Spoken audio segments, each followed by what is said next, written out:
جادو ٹونے سے آپ کی حفاظت رہے گی. اللہ ہر مسلمان کو ہر مصیبت سے محفوظ و معمون رکھے. اس مبارک رات میں آپ اللہ کی عبادت کریں, قبرستان جائیں, اپنے مرحومین کے لیے سارے ثواب کریں, ان کی قبروں پر جائیں, فاتحہ پڑھیں. ان کی قبروں پر جا کے, یہ میرے سرکار کی سنت ہے, قبروں پہ جانا شب برات میں قبروں پر جانا, فاتحہ پڑھنا, ان کو اصالے ثواب کرنا, یہ حضور سید عالم صلی اللہ علیہ وسلم کی سنت مبارکہ ہے. اس رات میں آپ تلاوت کریں, اللہ اور رسول کا ذکر کریں, تسبیح و تحلیل کریں, اس کی حمد و ثنا کریں, قرآن کی تلاوت کریں, اور حضور درود حضور پر درود شریف کا نذرانہ پیش کرتے رہیں. اللہ اس مقدس رات کی پوری برکتیں آپ کو ہم سب کو نصیب فرمائے. یہ بڑی مقدس رات ہے.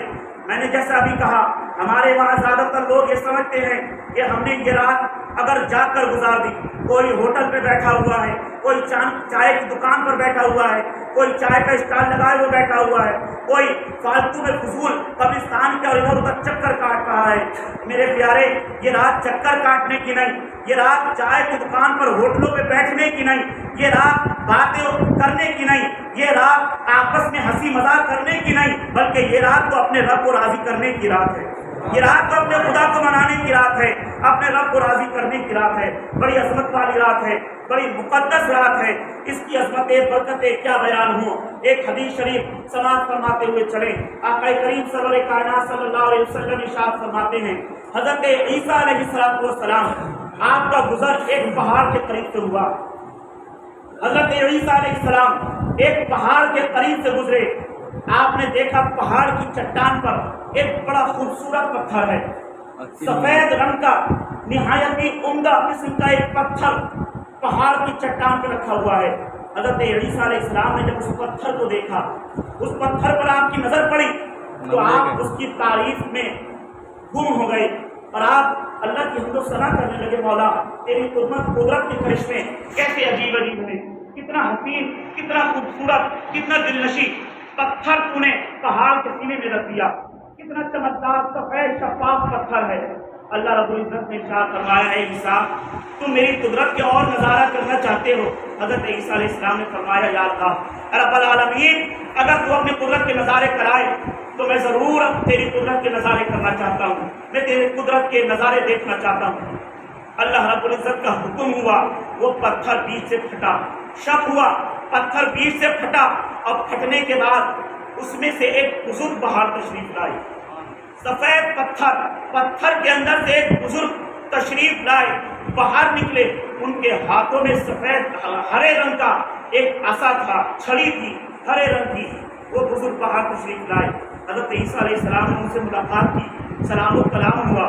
ان سے پوچھا کہ آپ اس پتھر کے اندر کیسے رہ رہے ہیں اور کب سے رہ رہے ہیں؟ وہ بزرگ کہنے لگے, اے عیسیٰ, اے اللہ کے مقدس رسول, میں اس پتھر کے اندر پچھلے 400 سال سے اس پتھر میں اللہ کی عبادت کر رہا ہوں. 400 سال سے اللہ کی حمد و ثنا کر رہا ہوں, اللہ کی تسبیح و تحلیل کر رہا ہوں, اللہ کی پاکی بیان کر رہا ہوں, اللہ کی بزرگی بیان کر رہا ہوں, اللہ کی حمد و ثنا کر رہا ہوں. 400 سال سے میں اس پتھر میں زندگی گزار رہا ہوں. حضرت عیسیٰ علیہ السلام کو بڑا تعجب ہوا. حضرت عیسیٰ علیہ السلام نے فرمایا کہ یہ تو بتاؤ, 400 سال اس پتھر میں رہے تو تمہیں اللہ نے, کیا تمہیں بھوک نہیں لگی, کیا تمہیں بھوک کا احساس نہیں ہوا, تم کھاتے پیتے کیا ہو؟ تو وہ بزرگ کہنے لگے, اے عیسیٰ, اللہ نے اس پتھر کے اندر ایک انگور کی بیل پیدا کر دی ہے. ہر روز صبح شام اس کے اندر تازے انگور کے گچھے نکل آتے ہیں. میں وہ انگور کھاتا ہوں اور اللہ کی عبادت میں مصروف ہو جاتا ہوں. سبحان اللہ, سبحان اللہ. میں وہ انگور کھا لیتا ہوں اور اللہ کی عبادت میں لگ جاتا ہوں, اللہ کی حمد و ثنا میں لگ جاتا ہوں, اللہ کی تسبیح و تحلیل میں لگ جاتا ہوں, اللہ کی پاکی بیان کرنے میں لگ جاتا ہوں, اللہ کی بزرگی بیان کرنے میں لگ جاتا ہوں. حضرت عیسیٰ علیہ السلام کو اس شخص پر, اس بزرگ پر بڑا رشک ہوا اور بڑی خوشی ہوئی, اور وہ کہنے لگے, یا رب العالمین, یہ تیرا بڑا نیک بندہ ہے, بڑا پاکیزہ بندہ ہے, بڑا بزرگ بندہ ہے.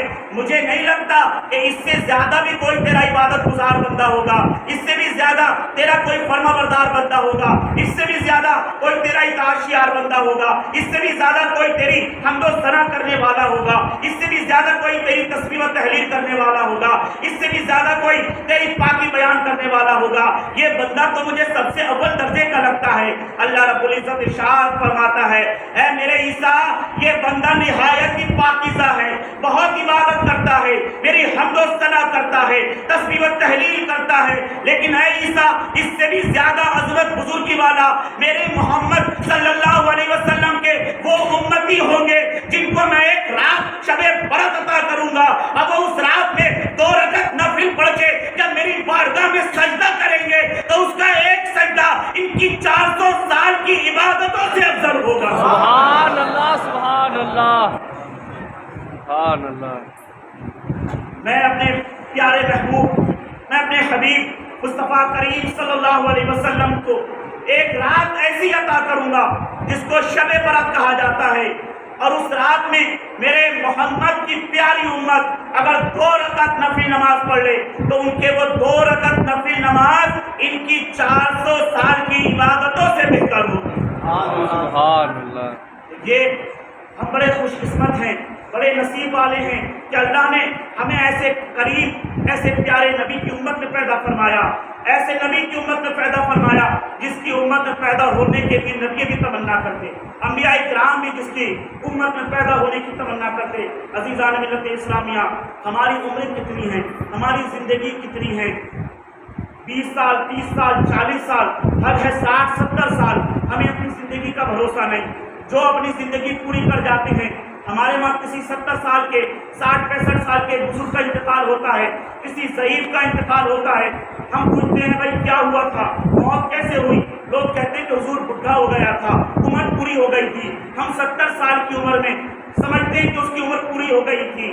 عزیزان ملت اسلامیہ، 70 سال کی مختصر زندگی، 60 سال کی مختصر سی زندگی، اس میں ہم گناہوں میں ملوث رہ کے گزارتے ہیں، پوری طرح عبادت نہیں کر پاتے، اللہ کی بندگی کا حق ادا نہیں کر پاتے، اپنے رب کو راضی نہیں کر پاتے۔